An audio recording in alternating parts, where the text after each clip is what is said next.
A gente volta agora lá para Roma para falar mais uma vez ao vivo com Alain Ribeiro, que continua ao lado do Padre Inácio. Alain, é com você. Wilker, aqui do coração da igreja, a gente vive momentos de emoção, né? E recordando esses 12 anos de pontificado do Papa Francisco, muitas histórias, um Papa que quebrava protocolos, que sempre dava um jeito de se aproximar, né, do seu povo.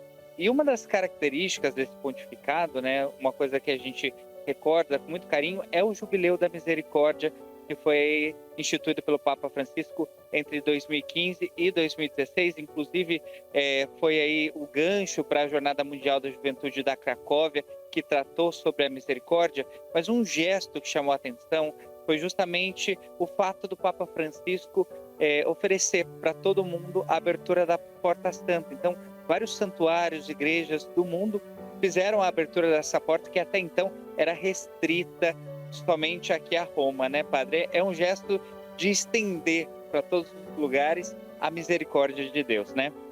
Ao longo do pontificado do Papa Francisco, ele colocou muito em prática a centralidade da pessoa humana.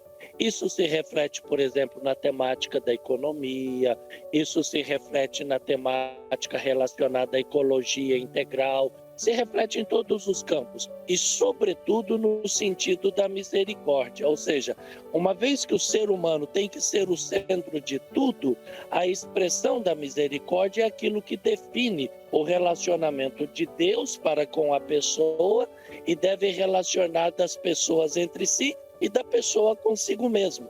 E são vários gestos simbólicos. Por exemplo, você falou do Jubileu da Misericórdia. Mal ele tinha começado o seu pontificado, ele já começou esse jubileu, que foi uma grande marca. Agora, no Jubileu da Esperança, por exemplo, outro gesto inédito do Papa Francisco, quando ele abriu não apenas as portas das 4 grandes basílicas papais, mas ele fez questão de abrir uma porta também no complexo penitenciário aqui de Roma. Essa misericórdia que é expressa justamente para aquelas pessoas menos providas dos recursos humanos. Aí entra a postura do Papa em relação aos imigrantes, aos que são discriminados por causa de sexo, de raça, tantas outras formas de discriminação. Seguramente um gesto muito profético do nosso querido Papa. E, padre, o que a gente recorda é que às sextas-feiras, durante o Jubileu da Misericórdia, o Papa sempre visitava os menos favorecidos, orfanatos, presídios. Ele fez na prática, né, a misericórdia. Não ficou só ali na teoria, nas palavras bonitas, mas sim nos gestos concretos do dia a dia. E também era um convite para nós, né, sairmos, como ele pediu muitas vezes, do sofá, irmos ao encontro do irmão, né? É como ele bem falou, que ele preferia a igreja enlameada, a igreja suja. Ele usou a expressão uma tenda de campanha, né, do que uma igreja pomposa. Claro que, por exemplo, na nossa liturgia tem que ser o mais bonita, mais magnífica, porém a igreja tem que ir de encontro aos mais necessitados. E é interessante, muita gente não sabe, mas exemplo do que já tinha acontecido, por exemplo, lá no passado com o João 23, o Papa Francisco ele costumava dar aquelas escapadas do Vaticano, e quando ele escapava do Vaticano assim, encoberto, era justamente para visitar alguém, algum grupo, alguma instituição muito relacionada com a misericórdia.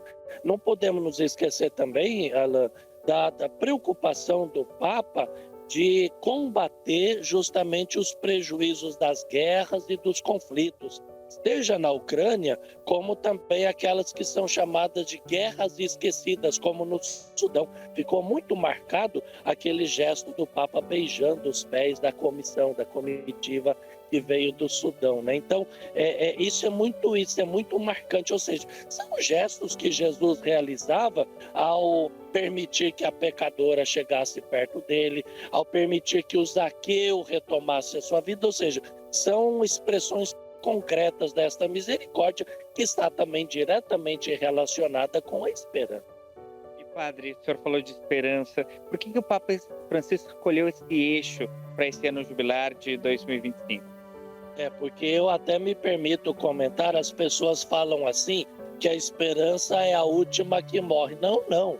A esperança não pode ser a última que morre, a esperança não morre jamais, porque é justamente ela que nos sustenta, é justamente ela que faz com que as pessoas tenham coragem de enfrentar a vida, apesar das suas dificuldades, apesar das calamidades, dos problemas, e tocar a sua vida adiante. Padre, agradeço a sua participação com a gente, uma aula sobre o Papa Francisco. E Wilker, a gente segue aqui acompanhando os detalhes. A rua está um pouco mais vazia, mas os fiéis já se dirigiram ali à frente de Santa Maria Maior, justamente para vivenciar todo esse momento mais próximo ali dessa Basílica Papal tão querida pelo Papa Francisco. Perfeito. Alan, obrigado mais uma vez pela sua participação. Obrigado também pelo Padre Inácio por compartilhar do seu conhecimento aqui com a gente.